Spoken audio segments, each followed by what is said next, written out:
Get this meeting underway. Calling the meeting to order for Monday, March 7th, 2022.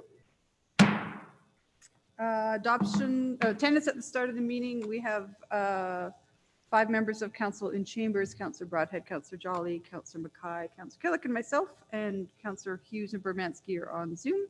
So 100%. Adoption of the agenda. Anyone? Thanks, Councillor Mackay. We should just see if you can go through the entire term with you making this motion. You'd need a motion. Go ahead. That the March 7th, 2022 agenda be adopted as presented. All right, Mr. Killick, we have nothing to add or change to this agenda? Did I say Killick or Hiltz? I was looking at Mr. Hiltz. Do we have, we're good with as is? Okay. All right, call for the vote.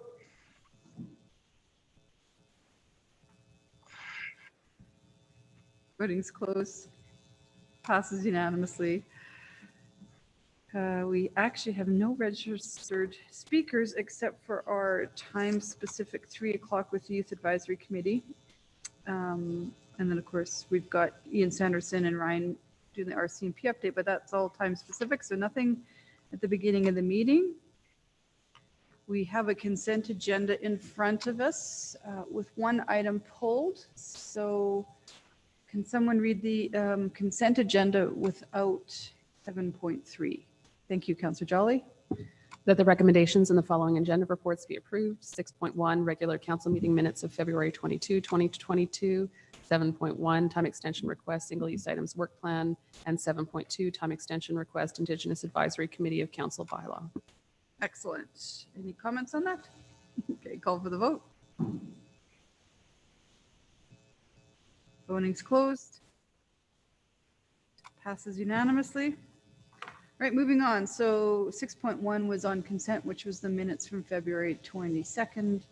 7.1 was also just approved on consent. The motion was that a deadline extension for the following item be approved. Time extension request, single-use items work plan agenda to be extended to Q2 of 2023. And then 7.2 was on consent. The motion in the package was that a deadline extension for the following item be approved.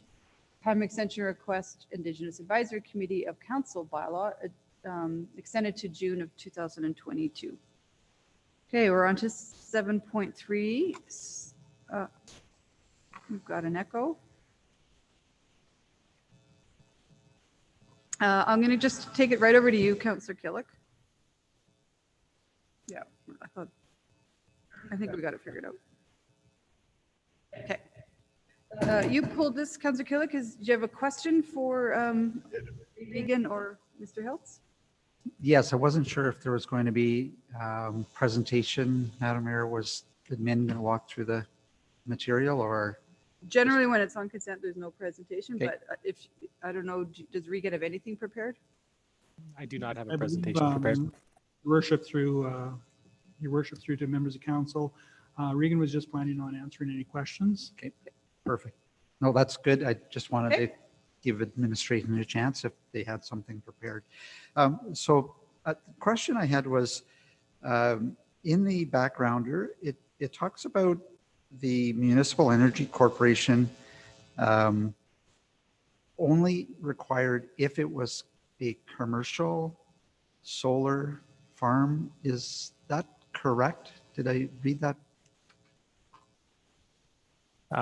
Through the chair to Councillor Killick, that is correct. A solar farm that would sell electricity to the grid or to a third party would, to our understanding, require a separate legal entity, and we're calling that the Municipal Energy Corporation.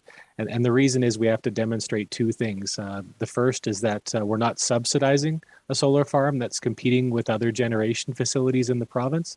And the second reason is we have to pay make an equivalent payment in provincial and federal taxes the ASO. So there's two accounting reasons why we need to have a separate legal entity for a commercial solar farm or the hybrid solar farm. If you recall, there were the three options that we talked about previously. The municipal own use generation solar farm, to our understanding, does not require a municipal energy corporation because we are in that case allowed to subsidize because we're the customer. And we also don't have to pay federal or provincial income taxes because again, we're the customer and we're using the electricity generated to offset usage at our own facilities. Okay, thank you. In the previous material that was submitted July 5th, 2021, it mentioned that as part of a municipal energy corporation, that the solar panels on top of the transit center and public works building, that about 30 to 40% of the power would be exported to the grid where generation exceeds the consumption for a billable credit. So would that have, under these new rules, would that have actually been allowed, or is that now is it a moot point because of regulation, or is it a moot point because we're actually not producing enough to export to the grid? To answer your question through the chair to Councillor Killick, it is treated differently with the rooftop solar because it is a smaller solar installation, and it's expected that yes, there will be at times electricity that's being generated, that's surplus electricity that goes to the grid, but that'll be used to offset electricity usage, say at night or during those non-peak periods.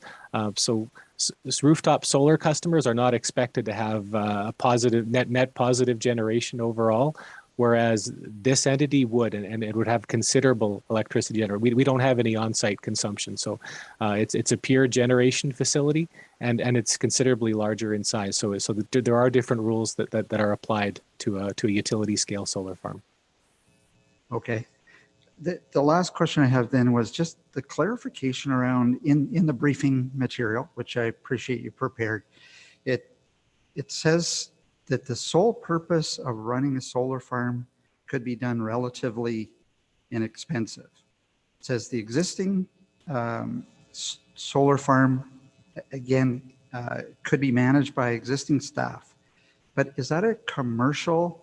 It's in the same paragraph as both a commercial solar farm and a municipal owned utility grade solar farm. And it doesn't make a clear distinction as to what would be required. So I'd just like to make sure that I have clarity of that before voting on this. Through the chair to Councillor Killick, what we're looking at is what is the minimum that's required for the solar farm only. Originally, there were, I think, 5 lines of business that were proposed to be part of the Municipal Energy Corporation. The utility scale solar farm was one. The rooftop solar was another. They were also looking at vehicle charging stations, and there was consulting as well. We're just looking at what's required, and I think they were also looking to gear a municipal energy corporation as something that would grow over time as well. In addition to paying a dividend, I think there was a business development aspect to it, and I think there were 2 fully dedicated employees and a dedicated board. So what was envisioned was a much larger utility entity that would grow. In this case, tied to the solar farm, we're going to look at what's the minimum that's required, because there's much smaller municipalities than the city of St. Albert that have set up municipal energy corporations or municipally controlled corporations, and they don't have dedicated boards to our understanding, and they don't have dedicated employees. It's sort of a part-time job off the side of the desk that employees would undertake, and they would take on the roles and responsibilities of running this municipally controlled corporation. We expect that a solar farm, it's a fairly passive operation. Once we've made the decision to go ahead and the construction's complete, there's very little day-to-day decision making. There's some O&M that's required, but we don't expect there's a lot of big decisions that need to be made other than selling the electricity and just making sure that all of those contracts are in place. So from time to time, there would be the odd decision that would need to be made, but not frequent enough to warrant a dedicated board or 2 dedicated full-time employees, like was envisioned in that original Municipal Energy Corporation. Okay, so last question, just something you raised in comments here was, if we don't proceed, or if we accept the motion as proposal as it is, and we don't proceed with this standalone municipal corporation, it doesn't, we're not missing out on any future potential revenue generating activities that you had mentioned, like electric vehicle charging stations. We're not missing out. We could still do that later on if we decided to. Through the chair to Councillor Killick, yes, we are continuing to explore. I think our environment group is looking at those at electric vehicle charging stations. There was also energy marketing, which was another one that was the fifth line of business that I forgot to mention. We're exploring that as well, and actually we expect that we do not need a municipal energy corporation in order to participate as an energy marketer. So we can do that outside. Thank you very much for the clarifications. All right, all good. Is there anyone else who has any questions? I have a question, Mayor. Okay, go ahead. Thank you. So, you had mentioned, hi, Regan. You had mentioned that the municipalities that are doing this are often doing it like off the corner of their desk. How would we accurately account for staffing if this was to go forward, when you have employees doing it off the side of their desk, to be able to say that this is 100% not being subsidized by the taxpayers? Like, how would we accurately be able to portray exactly how much of that staff time needs to go to the corporation versus to the tax-paying population? Through the chair to Councillor Hughes, it is more difficult, but I think we can have service agreements between departments, and we can have things interdepartmental to make sure that we're tracking costs as well as we can. But it's with the Municipal Energy Corporation, there's a higher level of scrutiny that's expected. So we need to be able to demonstrate to the AESO that we're not subsidized, and to the provincial regulatory agencies, we need to be able to demonstrate that we're not subsidizing. So I think it's a higher level of scrutiny. Not to say we couldn't do that internally if we didn't have a municipal energy corporation, but from our review, we think that it is the easiest way to ensure that we're covering off that requirement. So. Okay. So the other question I had was looking at the third motion. So initially it was to do the energy corporation with 5 sources of income, larger corporation. And then the third motion is to do it basically just on the solar farm, right? That's what I'm getting from this. Now the alternate alternative one is to do it later in the year. Is there a reason why we need to get this done for July 13th, or can this wait until we actually get the information from the July 13th other reports? Through the chair to Councillor Hughes, we're looking to do this at the same time as we come forward with the solar farm, because the commercial solar farm options are tied to a municipal energy corporation. So this will be coming forward at the same time as the solar farm, the requirement for an MEC for the 2 commercial solar farm options. Does that make sense? Yeah, I understand the timing. Okay. I'm just trying to figure, let's just say that you didn't have the third motion there. Wouldn't you provide that information anyway for the July 13th report based on the previous motions that were passed? Because really what you're having here for the costs, et cetera, would be required to determine if it was a feasible option for a solar farm. Correct. We just added that third motion for clarity as to what we're speaking to, right? Just to ensure that everyone understands that we will be including the costs of that MEC as part of that analysis for the solar farm. So I think it was just provided for clarity. So if that third motion failed, though, you're still doing it because of the previous motion, right? Because I'm like, I guess like, you put it forward, it can always fail. So, it's always a risk. But basically, like, we're doing number 3, whether we say yes or no today. Through the chair to Councillor Hughes, we'll have a difficult time, I guess, presenting the solar farm if we haven't done some due diligence on the MEC as to what those costs would be. So it's been provided for clarity, because like you said, this is what we would be doing anyways, but it's something that's needed in order to demonstrate what those costs are for the solar farm, for those two commercial options. So which kind of leaves you kind of in a bind to say yes one way or the other. So just so, because I know that this has been a very hot topic in the past year about this. So just for the public who are trying to follow along, we've scaled this down from a multiple sources of income to solely a solar farm as an income. We are not looking at massive expansion. We are not looking at a board of directors or additional staff costing. When we look forward to this, we're trying to figure out what the smallest scale MEC is that we can have and that would be supported by the solar farm for revenue. Would that be accurate?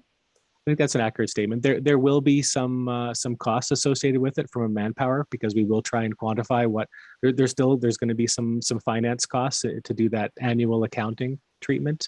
There's going to be a little bit of day-to-day costs. So we're going to try to accurately represent what an MEC would look like specifically for the solar farm, with a view to not be subsidizing it from the municipal side. So basically, we're taking out the extra 75,000. So, okay, that's the other question, is we had 75,000 approved for the previous MEC, and now we're saying we don't need it. What were we planning to do for the previous MEC that would have cost 75,000 that we no longer require now? So we were planning to prepare a detailed business plan and market impact analysis and use a consultant for that. We're planning to do that in-house now.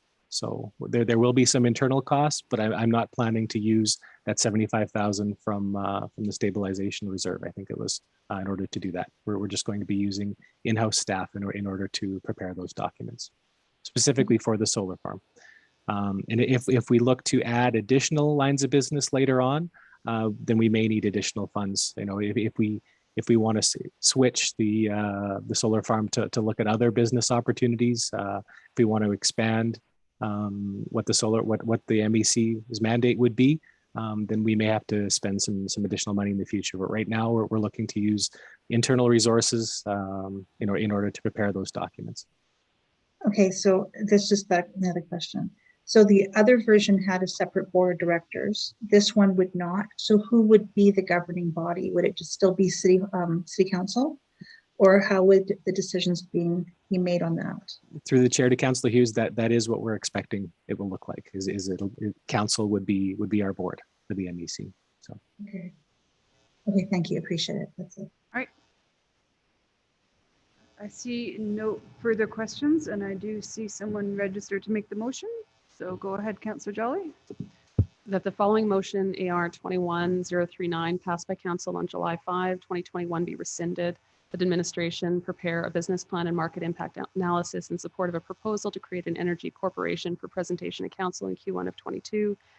That the remaining balance of $73,112.56 from this $75,000 approved by council on December 21, 2020 for the business plan and market impact analysis in support of an energy corporations be uncommitted within the stabilization reserve, and that administration be directed to include in its report on the solar generating facility initiative currently scheduled for presentation to council on July 13, 2022, information regarding the establishment of municipally controlled corporation with estimated costs for the purpose in facilitating compliance with accounting and regulatory requirements associated with commercial solar generation that is owned and operated by a municipality. All right, anything on debate?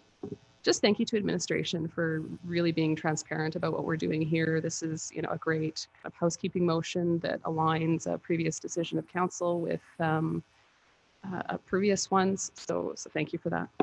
Thank you. Councillor Hughes. Thank you. I want to just thank Mr. Hiltz and Mr. Lefebvre for this report and this recommendation. I think it's reduced the risk substantially compared to having an MEC move forward, is what was initially proposed. It's reduced the cost to do the investigation by $75,000 in the stabilization reserve that could use the money. And it has narrowed the focus to specifically one area, which was really the only area of the initial MEC that was projected to generate any revenue. So taking off the ones that clearly were not going to make money and acknowledging that, I think is appreciated. It was very responsible, and it helps me gain more confidence in what's going to be coming forward in July. And just based on what I've seen in the past 2 months now, I guess, with what's coming forward, the reports, I'm more comfortable with what I'm expecting to see on July 13th. determine whether or not it is actually an economically feasible option to do or not. So seeing this and letting people who had serious concerns, myself included, about what was initially being presented and bringing it down to simply one element, removing the additional costs, and having reports that have come back that have stated quite clearly about whether or not something is economically feasible or not.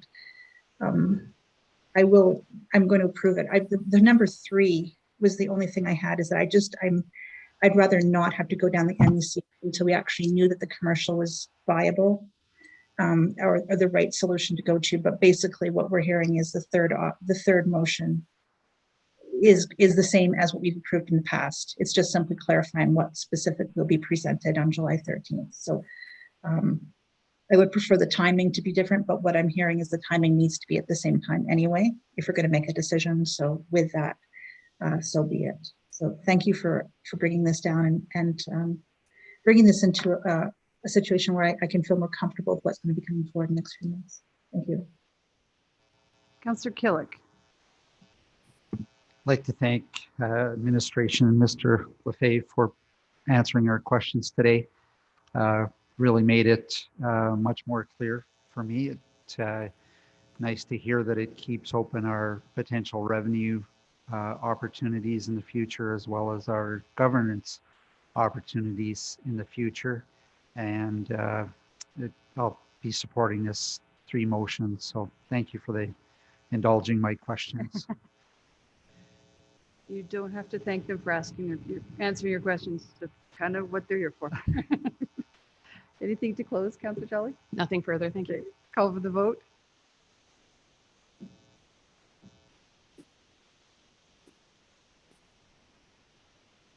Voting's closed.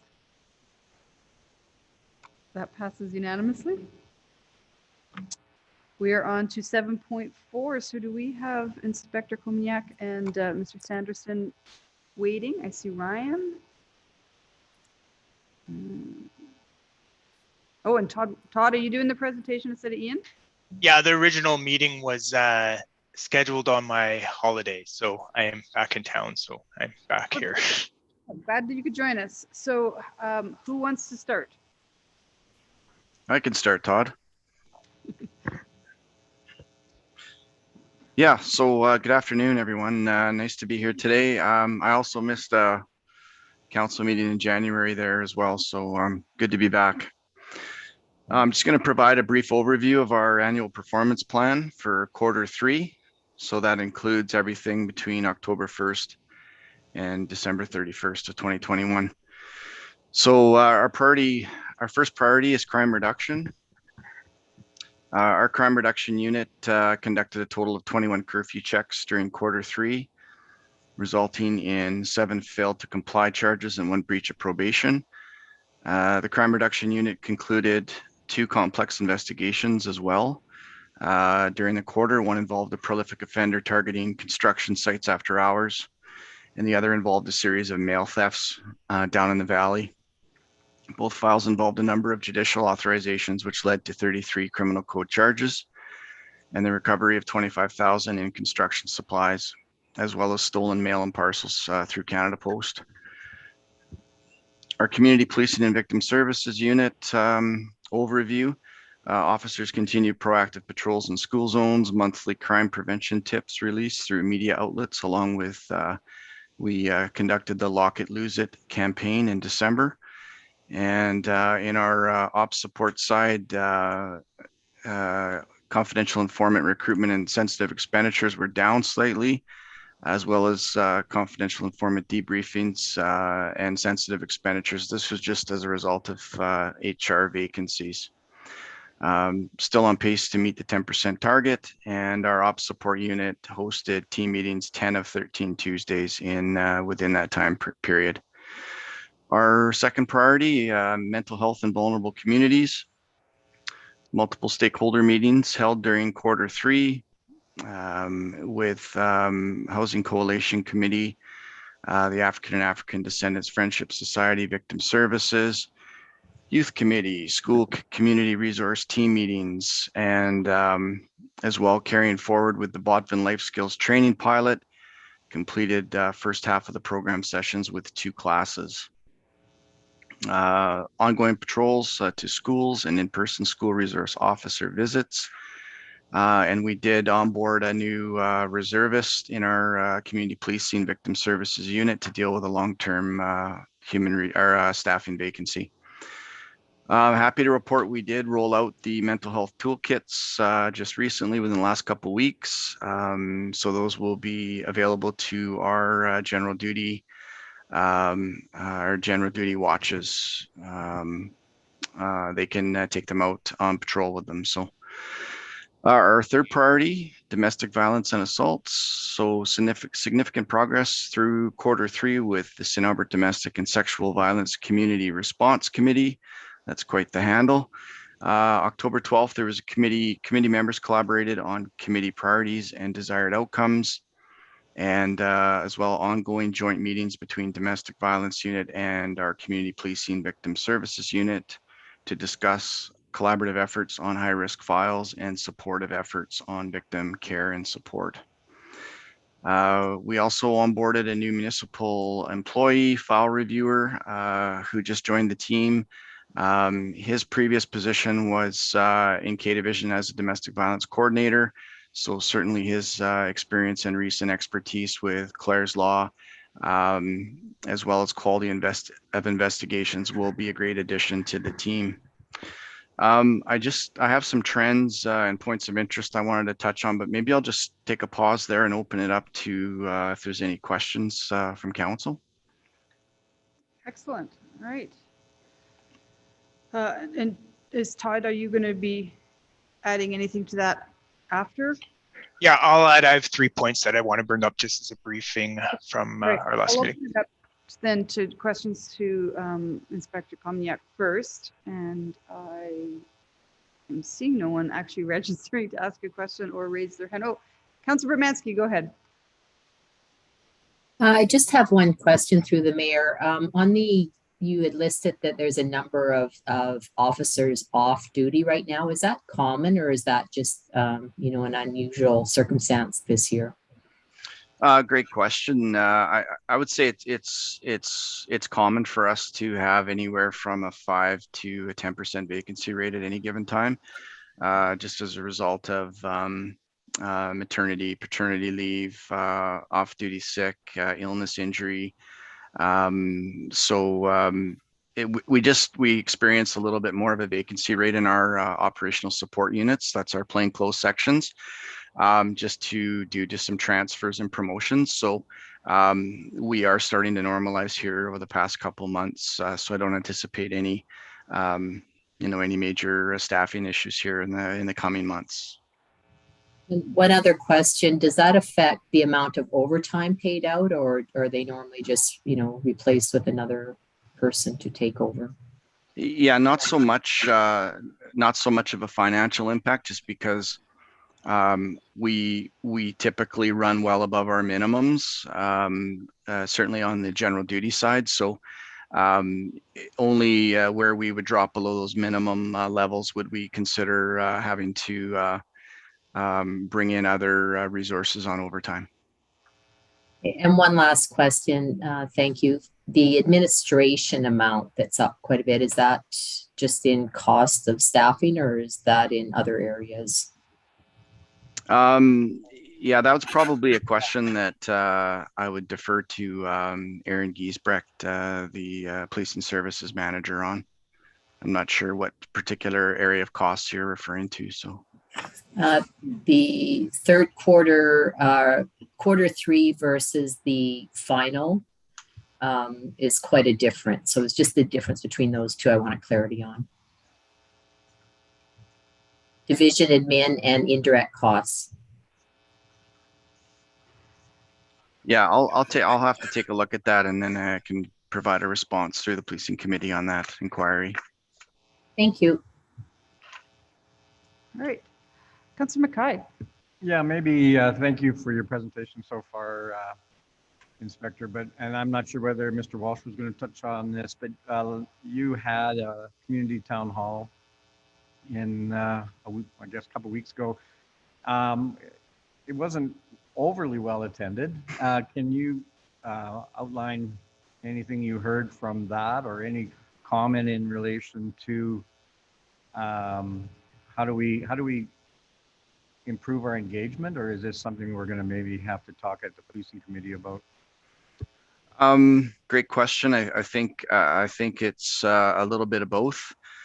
Doesn't help when you're trying to host a town hall the same week that Ukraine is being invaded, and among other things. So I think it was just a lot going on, in not just on a local level, but in a national, international level.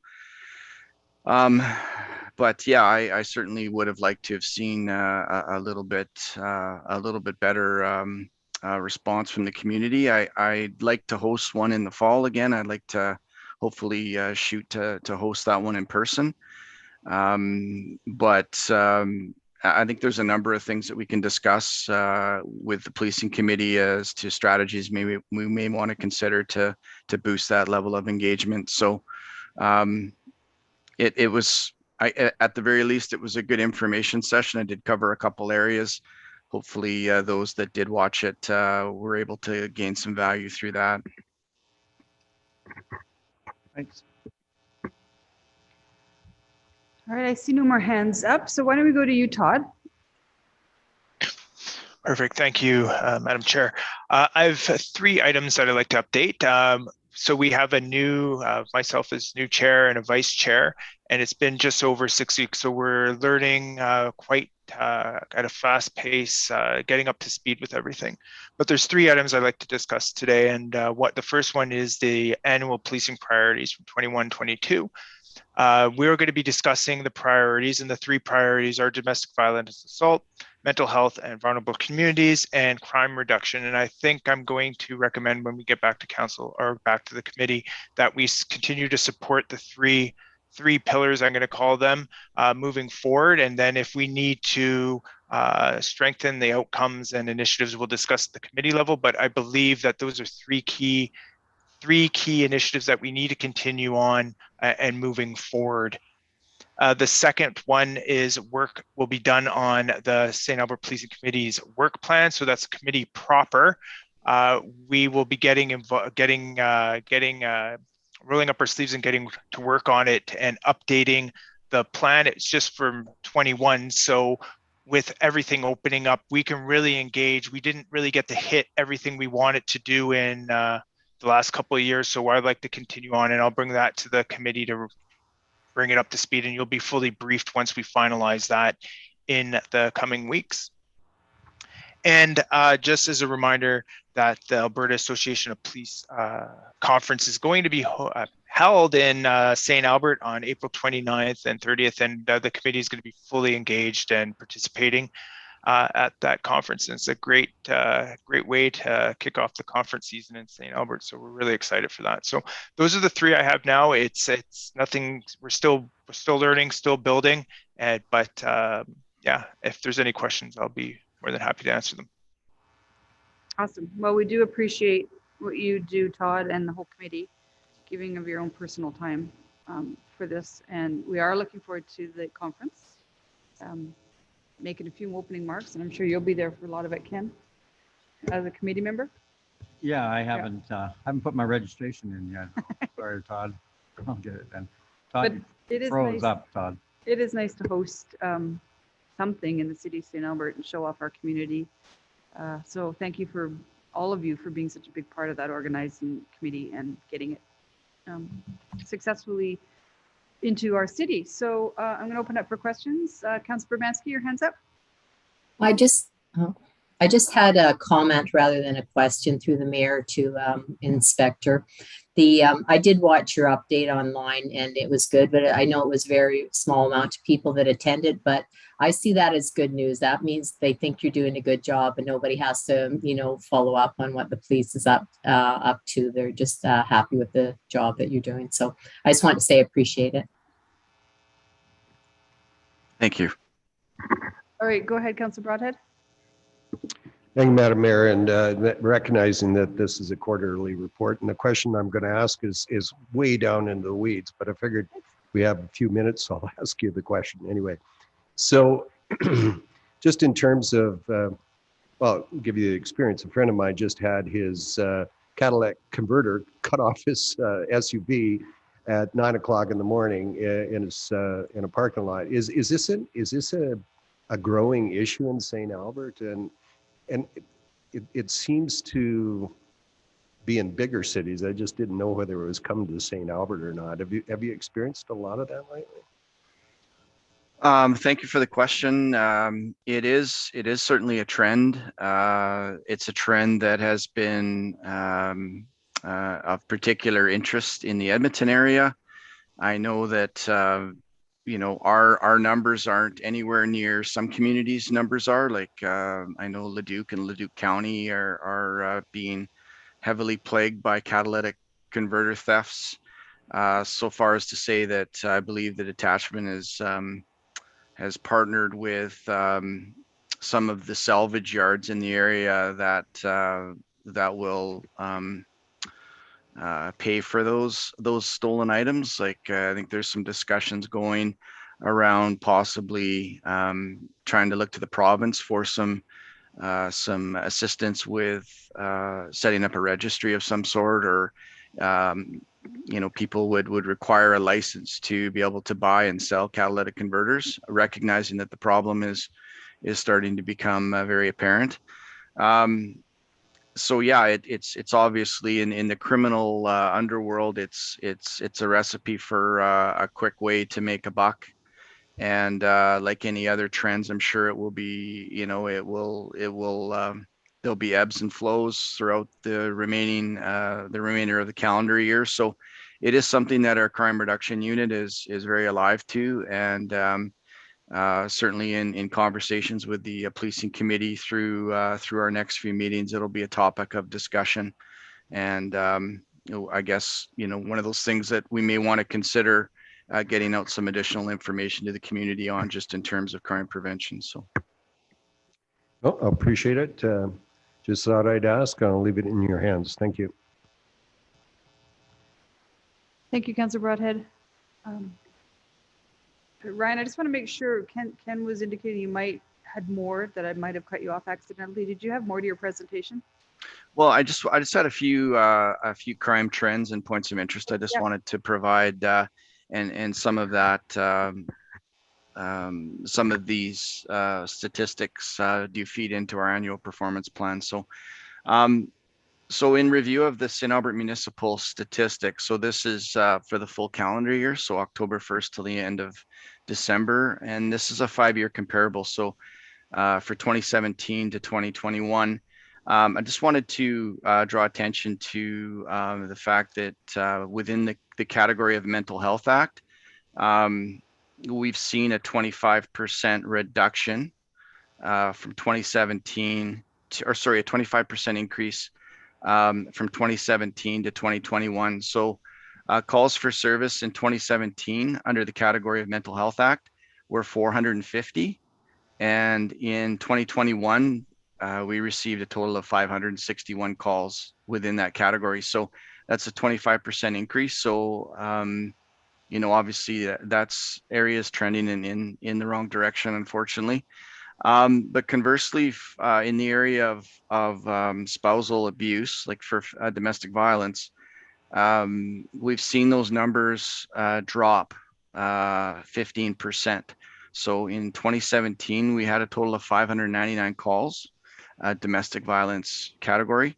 And in 2021, that number dropped to 512. So that's a 15% decrease. So I just wanted to draw attention to those particular areas just because they are quite relevant to our annual performance plan.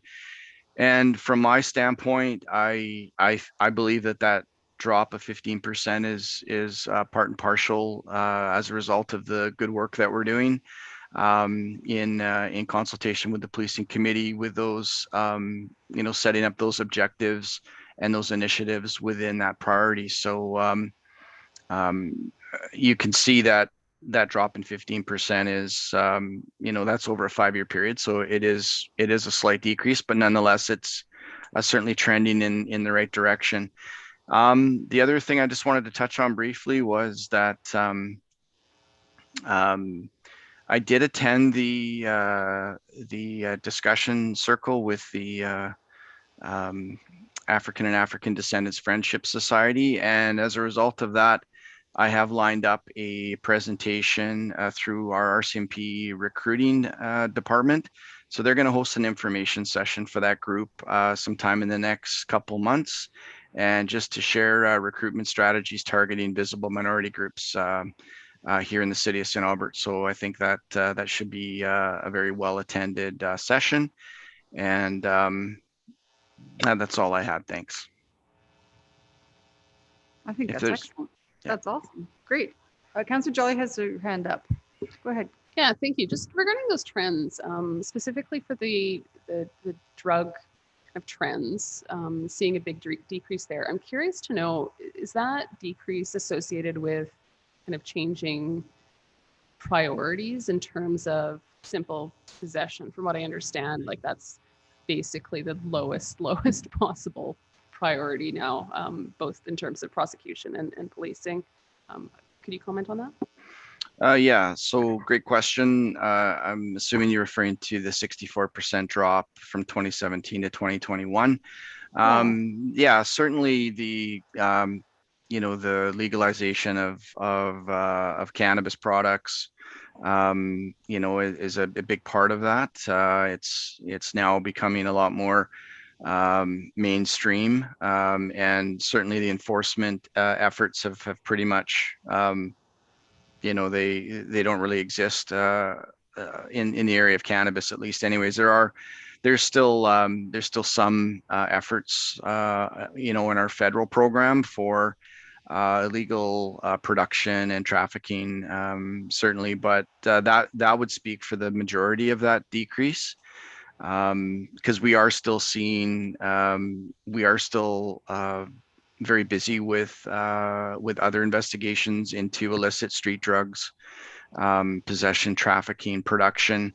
Our drug unit is continuing to gather intel in the community with regards to those activities. So I don't think that number is going to drop any more than it already has. Thank you. All right. I see no more hands up, and I see Councillor Broadhead is requesting to make a motion. Go ahead. Thank you, Madam Mayor.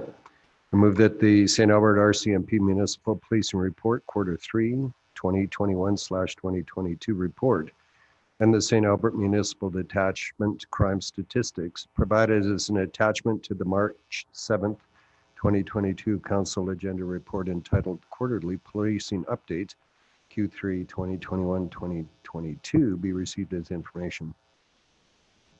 All right. I accept that motion. Councillor Broadhead, anything to add?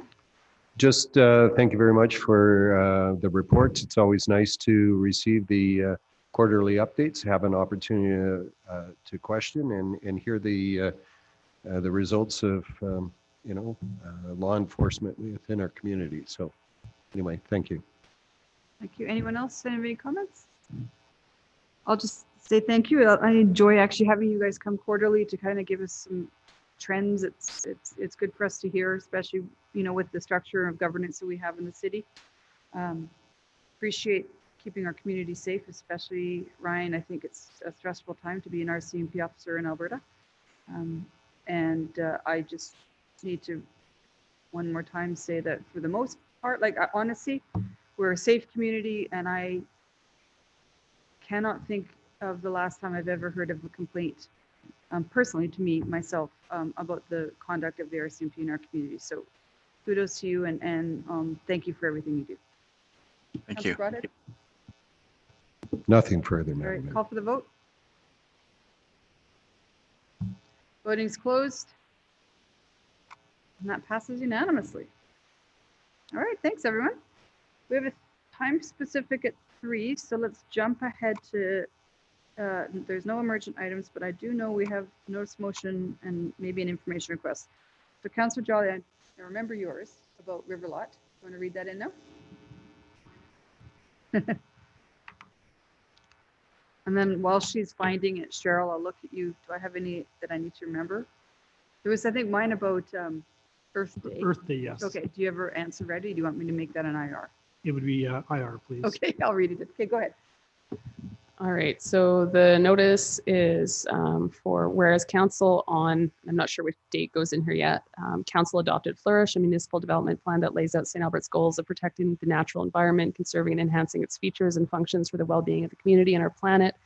And whereas River Lot 56 natural area contains upland aspen forests, streambed communities, and open meadows, which provide habitat for several wildlife species and provides low-impact recreation and education opportunities for residents.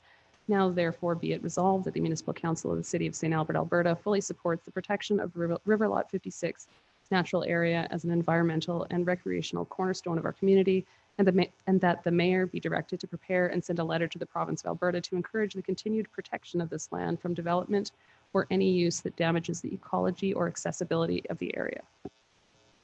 Awesome. All right. Excited about that motion. Thank you. All right, and my, I guess it's now a formal IR. Can council find out what the city has planned for Earth Day? And when I sent that in, I sent some resources that were sent to me, which made me wonder, did I copy you guys on that one? Very good. So it's coming up in April, and I would like to see if we can contribute to the whole national movement. Anything else in the way of announcements? Notice, motion, or information requests? All right, I am seeing none. So that's that for now. We have this time specific at 3. And I don't think we can actually get into any of the in-camera business in this short amount of time. So why don't I call a 15-minute break? And then at 3, we'll come back to our chairs and we'll hear from the Youth Advisory Committee, and then we'll head straight into camera. All right, so we'll be back in our chairs at 3 o'clock.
camera.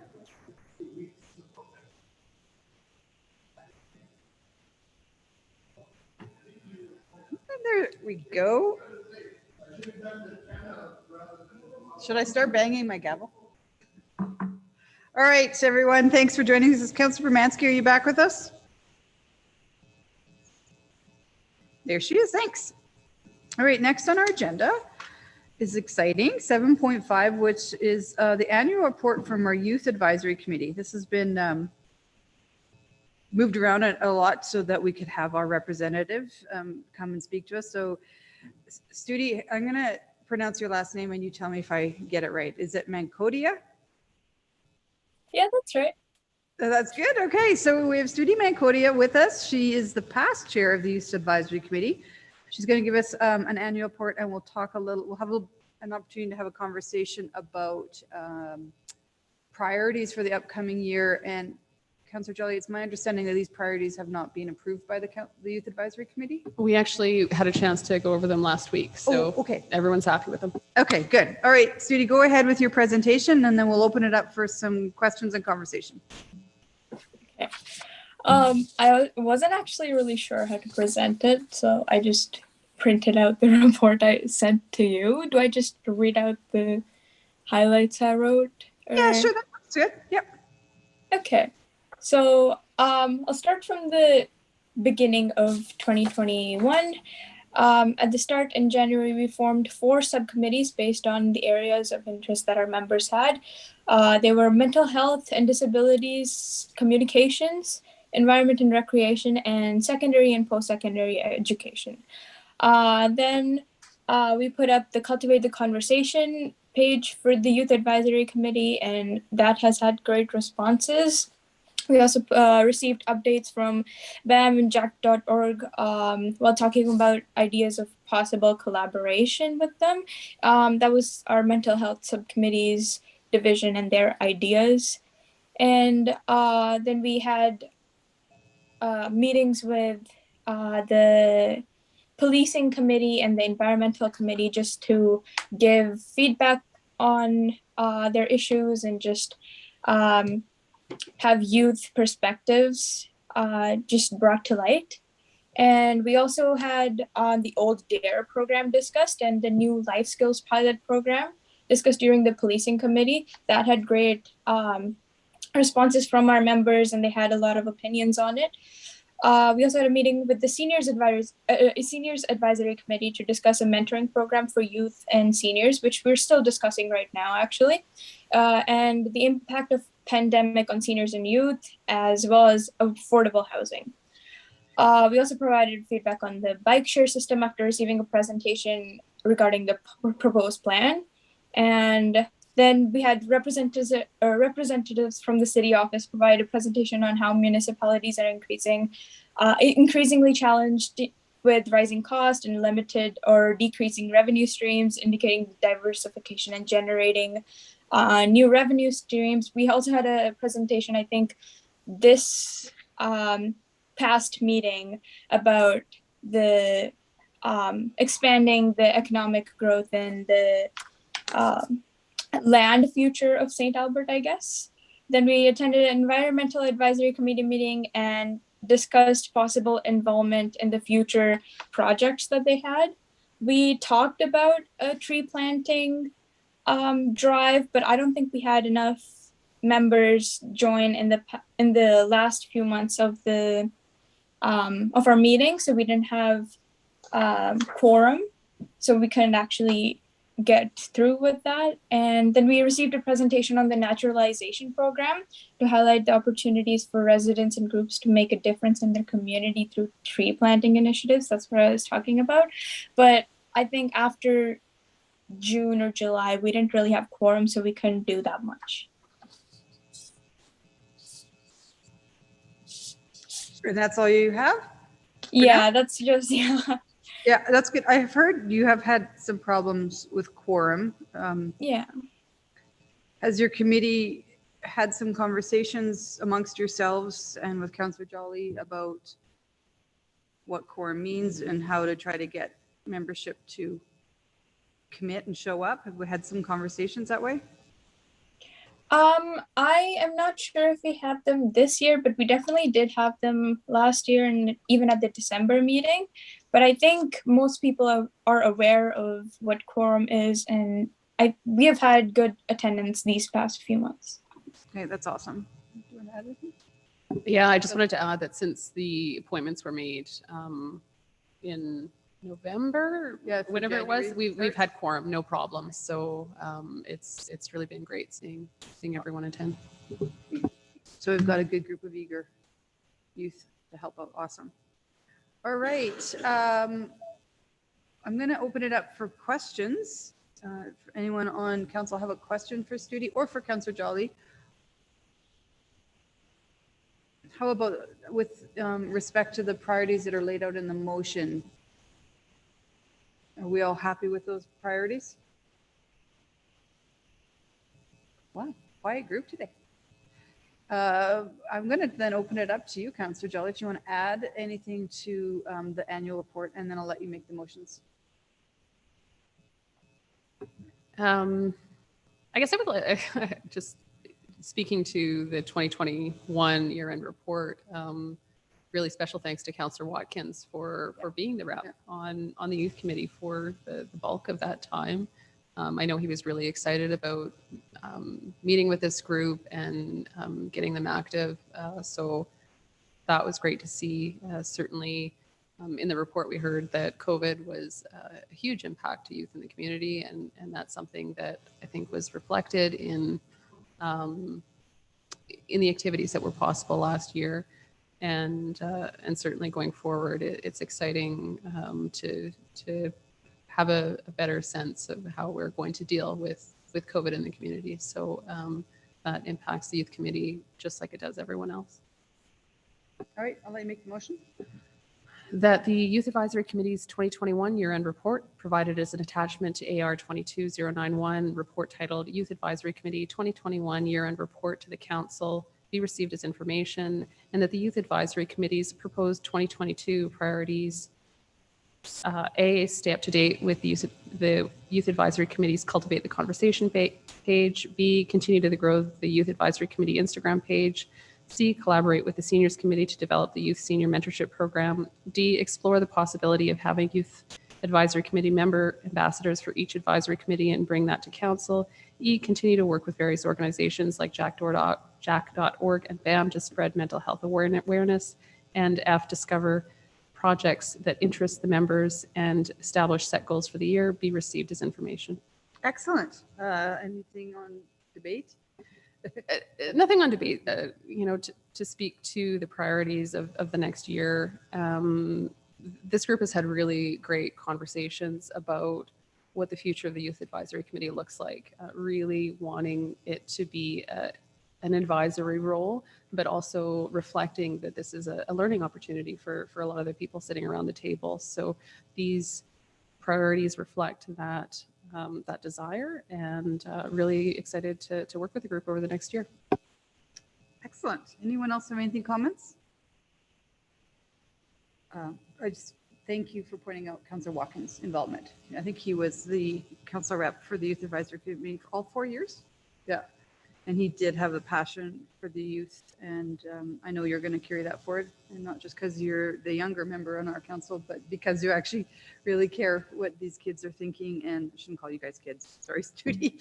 But I think this is great. I mean, this was a committee that Tim Osborne really spearheaded when he was on council, because he really believes, and so do I, and I'm pretty sure the rest of us, that even though the youth make up a smaller proportion of the community, they make 100% of the future. So it's a great opportunity for them to learn about what's going on in municipal government and to get skills in chairing and governance. And yeah, I'm looking forward to working with the committee closely. And of course, Studi, take back to your committee that if you ever want to, if there's anything of interest that I could attend, just send me an invite, or just invite me at any time. I'd love to stop by. Of course, thank you. All right, anything to close? Just really briefly, during the break, I commented to Mayor Herron that really the youth committee meetings make my day. I can have an absolutely wretched month, and this job has been extremely challenging the last few months. And going to these meetings kind of reminds me that what the point of my job is. So I really appreciate that perspective and that ability of the group to really remind me that we have great people in this community and that it's worth building up. So thank you to them. That's all I have. All right, call for the vote.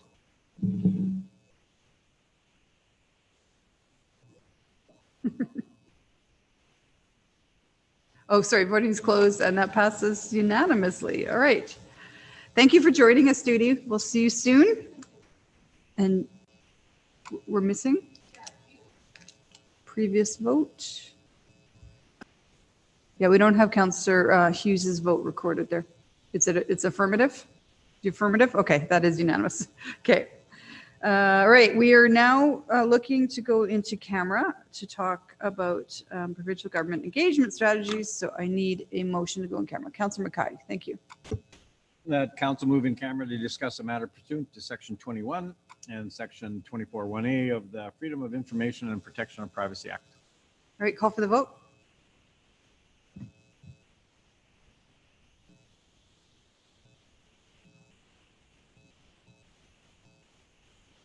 Voting is closed. And that is unanimous. All right, so we are going to go into the council lounge today. I noticed that the Zoom call was all set up in there. So let's give us a couple of minutes to move there and we'll reconvene. And I see, yes, everyone's there. Who's setting up the breakout rooms? Are you, Tamara? It will be Brittany, and I'll be joining as Ledge. Okay, so who's setting up the breakout rooms? So Brittany. Brittany is, okay, perfect. Oh, I'm in It's breakout already room. on it.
Okay, so I think we got everybody in our seats. We can start the recording, I guess. Great. Okay, so I think, is there anybody who wants to put forward a motion? I do believe Councillor Jolly, you wanted to put one forward. Did you want to go ahead and put the motion on the floor? Oh, I said I'd put forward a motion to come out of camera, but I'm happy Okay. to put a motion that's prepared. Okay, sure, go ahead. We're waiting for that prepared motion to come on the screen. Then I shall wait with you.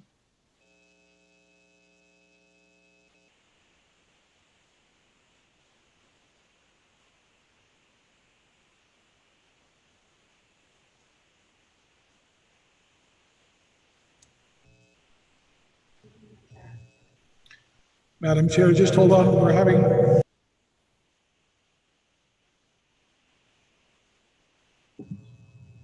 Councillor Hughes, we're just having technical issues, so they're sorting that out. No problem.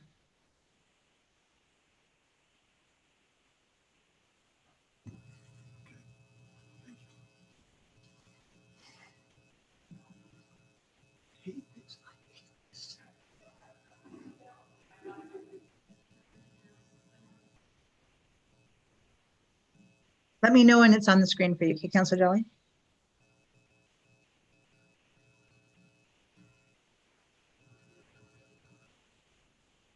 Oh, I just got an email from Cheryl Wong. That's a good sign.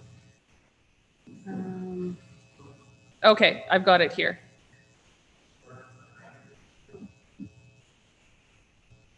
Okay. Am I good to read that in? Yes, please do. Okay. It's that long one at the end. Okay. Whereas Mayor Kathy Heron has been afforded procedural fairness with respect to council's consideration of a formal complaint made against her under the council code of conduct and was provided with notice of the complaint, given the opportunity to respond to the allegations contained in the complaint, including the right to retain legal counsel and have counsel present at the council meeting at which the complaint would be discussed in accordance with the provisions of the Code of Conduct bylaw, and whereas counsel was provided with and has now considered the complaint, therefore it be resolved that council finds that Mayor Kathy Heron has not contravened the Code of Conduct bylaw as alleged in the complaint, and be it further resolved that administration is directed to post to the city's public website a copy of the complaint redacted in respect to the complainant's request that their identity be kept confidential. Okay, I'll accept that motion. Is there anything you wanted to say on debate? I just wanted to clarify with the last point about posting the complaint publicly. This is, information that is FOIPable, so it makes sense just to make that public right out of the gate. Is there anybody else that wants to say anything? Councillor Broadhead, go ahead. Thank you, Madam Deputy Mayor. Just so that the people of St. Albert understand the process that we went through today to reach the conclusion that we did, we spent some time this afternoon with legal advice around what it actually means to breach the provisions of the Code of Conduct, and what it meant to be to reach the legal standard for defamatory discourse, comments, those sorts of things, and what sort of liberties are afforded to a natural citizen of our community, and what sort of leeways are allotted to elected officials. All of which at least led me personally to understand that the mayor had in no way breached our code of conduct. Thank you very much, man. Thank you. Is there anybody else that wants to speak? I can't see your hands, so Councillor Killick or Councillor Mackay, you think I know that name by now. Okay, Councillor Killick, go right ahead. Thank you. Just to echo Councillor Broadhead's comments about the advice we had earlier today.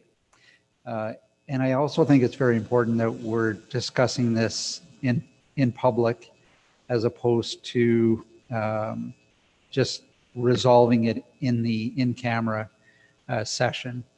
It's a difficult subject to deal with, but the residents of St. Albert deserve to see the transparency of council at work on a difficult subject like this. And I'm glad that we were able to bring it back into the public realm and have this discussion so that the residents know how we managed through it and have come to our conclusion. So for that, I'm grateful that we're able to do it in a public forum. Thank you. Councillor Mackay, do you want to say anything or no? Yeah, I'll add, but I mean, really, I'm just going to echo the previous comments by Councillor Broadhead and Councillor Killick. I certainly, with the information that was made available to us, there was nowhere that this met the test of breach of conduct. It was an expression which is allowable to all public figures, and when you give, you have to be able to take, and when you take, you have to be able to give. So I'm just going to leave it at that. Thank you. Councillor Bermansky, are you good, or did you have anything? No, nothing. Okay. I just want to remind the public that even though we don't always agree with everything that any of our elected representatives say or do, whether it's a position of either side, we also have to respect the fact that they have the ability to say that, and that everybody's personal freedom of expression needs to be also respected. So I know Mayor Herons, this is difficult, even when it comes as not a code of conduct violation. It's just a difficult process to go through, and it's a difficult. The past 2 years have been difficult, and it's become more and more heated and divided as people move forward and try to find some way to get through and find some sense of normalcy. And it's been difficult for everyone, elected officials included. And we just need to remember that just because we didn't agree with something someone did, it may not. You have the right to disagree with them, but it may not still be a code of conduct violation. And this discussion has been very thorough with this council. We had the legal advice for over an hour prior to, and then plus this discussion today during the council meeting. So the decision of where this council has come to, this has not been taken lightly, and we are confident with where we are standing. Is there anything else you wanted to say, Councillor Jolly, to close? Yeah, briefly, I'll make a few comments. I would echo the comments of my colleagues that the process that we went through in considering this complaint were thorough, and I appreciate having that legal opinion on kind of case law regarding aspects of our code of conduct bylaw. But I guess on top of that, our code of conduct bylaw speaks to kind of living our values and living community values. And I would argue that not only was the code of conduct not breached, but the mayor, as she is known to do, acted in the best interests of the city in the face of global coverage that was threatening the reputation of our city. So that this complaint was that much more difficult to read because those actions were really in the spirit of our code of conduct bylaw. So that's all I have. Thank you. Okay, we'll call for the vote. All in favor? I guess we're just going to raise our hands. Can we zoom back so I can see? I don't even know. Okay, thank you. So all in favor? And opposed? So Ms. Councillor Bansky, you're opposed, is that correct? Or you're in favor? You're in favor? Okay, so that was unanimous. And Mayor Heron, I will hand.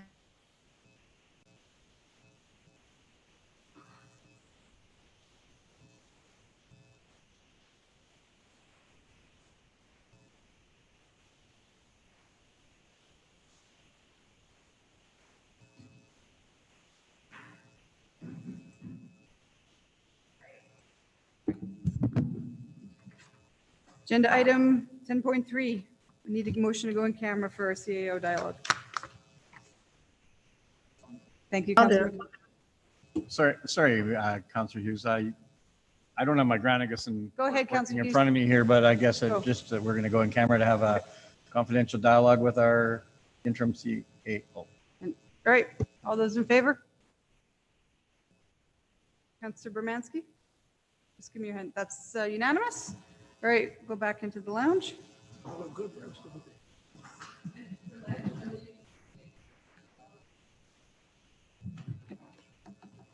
And I don't think there'll be anything coming out of this publicly. Is somebody sticking around though?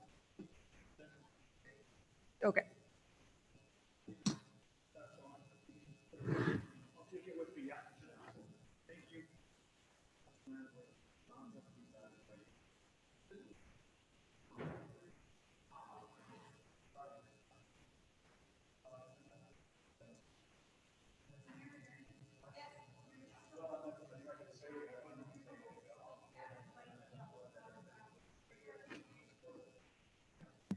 Can you, as the host, invite Council Lounge into the breakout room just for volume purposes? Thank you.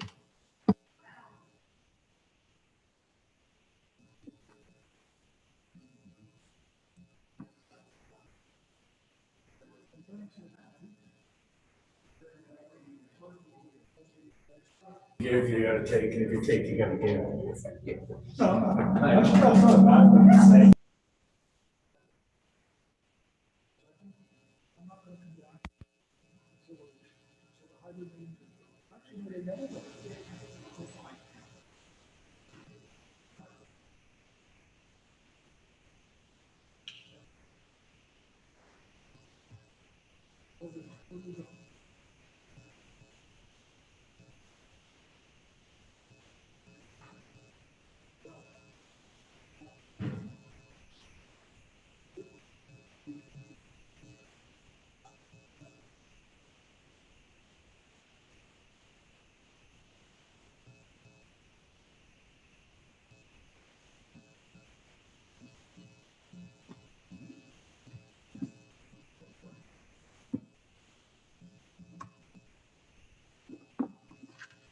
I guess I'll have to get a.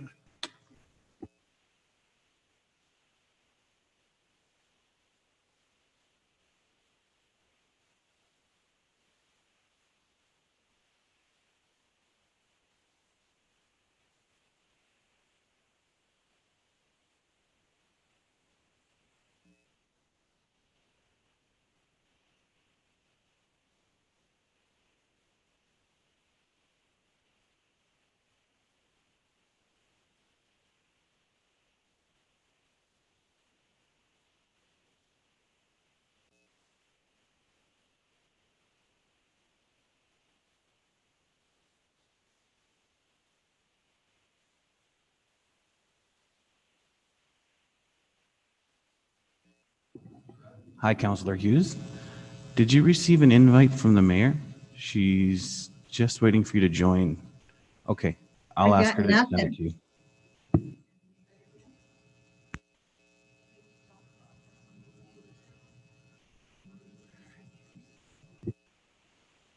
Well, maybe, oh, here we go. Okay, it's coming?